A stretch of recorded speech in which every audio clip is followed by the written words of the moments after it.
Tiggy has entered the Big Apple. Welcome back to Fog Entertainment. It is The Walking Dead Dead City Season 2 News Fest, as they have announced quite a lot of actors today, but none other bigger than Kim Coates, Sons of Anarchy, Silent Hill, Resident Evil, all those other great stuff that he was a part of. What a guy. Lions MC. Yeah. You've Kim got Coates. to love it. Kim Coates back in the big seat, back at the top, and he's back with The Walking Dead, and he's going to be on mainstream television, and we can't wait for The Walking Dead now. We can't wait to review a series with Kim Coates in it again. It's been too long. Pretty much Mayans Season 5, we thought we were getting him. Then he appeared on Wikipedia, and we definitely thought we were getting him, and that didn't happen. So yeah, we were disappointed, but he's back. Alright, he might not be playing Tig Traeger, but I enjoy Kim Coates and everything he does, so I'm sure his character will be good nonetheless. Let's just hope that he is playing some sort of main character and not a reoccurring guest character who dies in 10 minutes. That would suck. But that would suck, yeah. The rumours were, though, that Season 2 was already filmed but by the time Season 1 was released.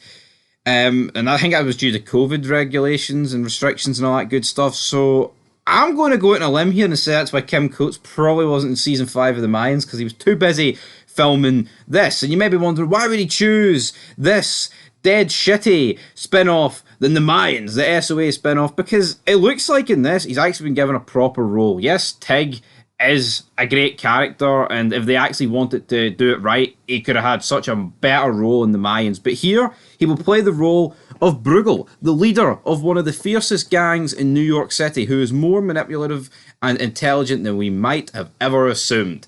That is a quote here for Deadline.com. So it's not like he's a throwaway character. It sounds like he's going to be a pretty big deal going into Season 2. He's the leader of a fierce gang in New York City. Sounds quite good.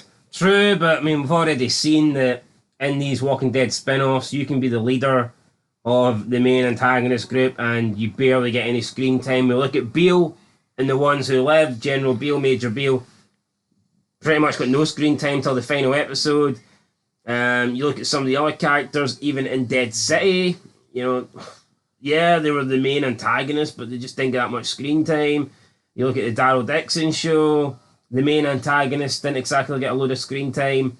I think these shows, the spin-offs, have tended to focus more on just the main characters. So obviously Dead City's been Negan and Maggie.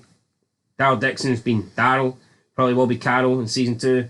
And then Rick and Michonne's obviously been Rick and Michonne. So yeah, I'm looking forward to seeing it, but I'm not expecting that Kim Coates is going to be in 15, 10 minutes, 20 minutes of every episode.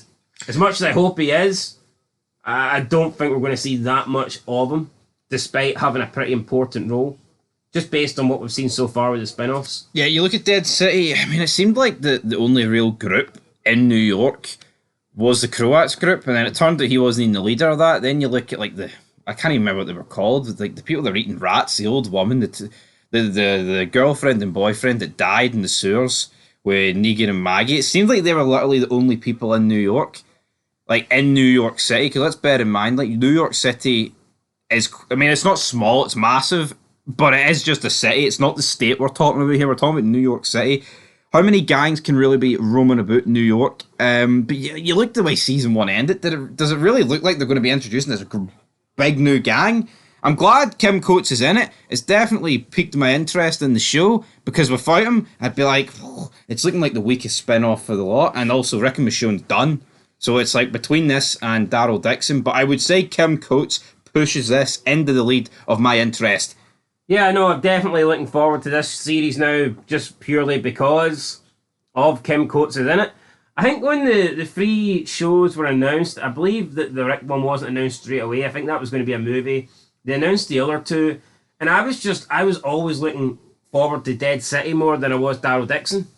I like the setting, I like the location.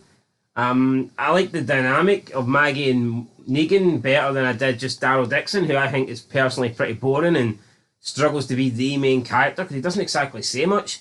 But I think Dead City was a little bit underwhelming. I think the first episode was pretty good, and it kind of just slowly got worse in my opinion. The last couple of episodes done nothing for me. The big reveal of the Dama, I mean, I think that sucked.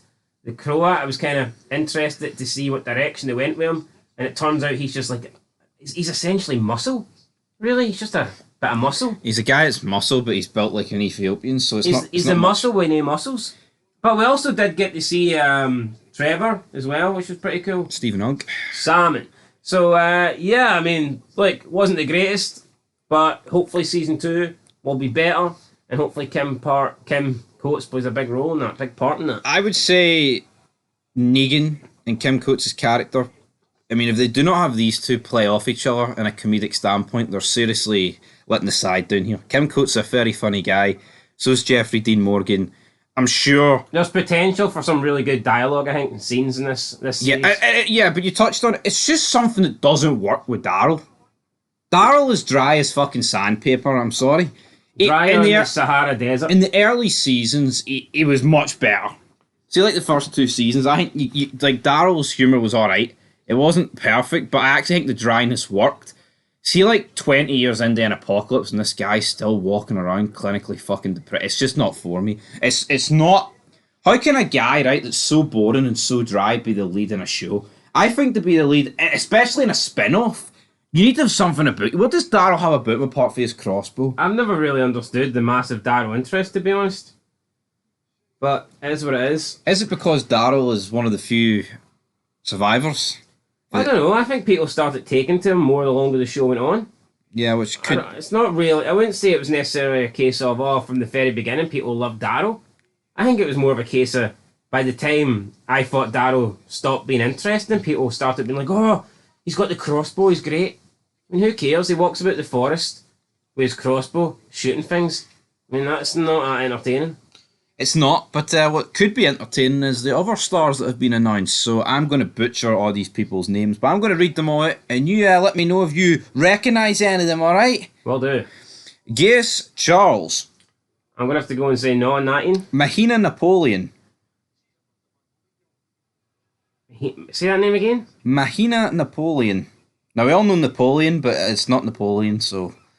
he's dead. Is that not who plays Guinea? Or have I just plucked that out of nowhere? I don't think so. Selinko Ivanic. Selinko Ivanic? I'm pretty sure that's who plays the Croat. Well, maybe this is who's also in it, but what I don't get is says that these will be the new people included, so I don't understand why it's done it. Jonathan Hickenbottom, do you recognise that name? Jonathan Hickenbottom? Trey Santiago Hudson and Charlie Solis. Jonathan Hickenbottom? I don't know. Maybe they could be people that were in season 1, right?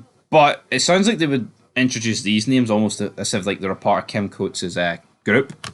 But in terms of, you wondering what Kim Coates said in response to this, let's go into it. He said, thanks Deadline, you guys are the best. Looking forward to playing this guy. Here we go, peeps. Coates XO. And that's going to wrap up this video. Looking forward to seeing Kim Coates.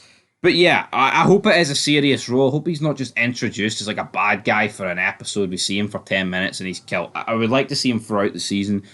And I think that's going to be intriguing. The Walking Dead obviously kicks off with 6 episodes in one season. Do we think in these spin-offs you're just going to stick with 6 episodes, or are we going to go up to like 10?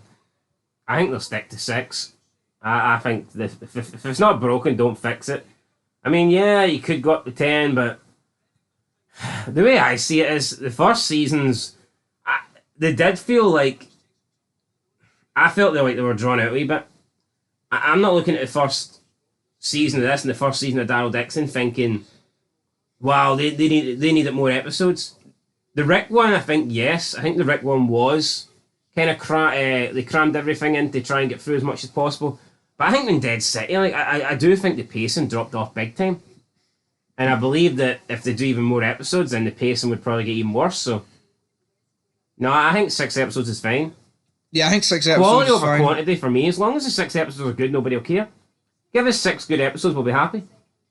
I would rather 6 good episodes than 10 that are like mediocre average. And that's what you got to bear in mind, though. I mean, The Walking Dead was used to firing out 16.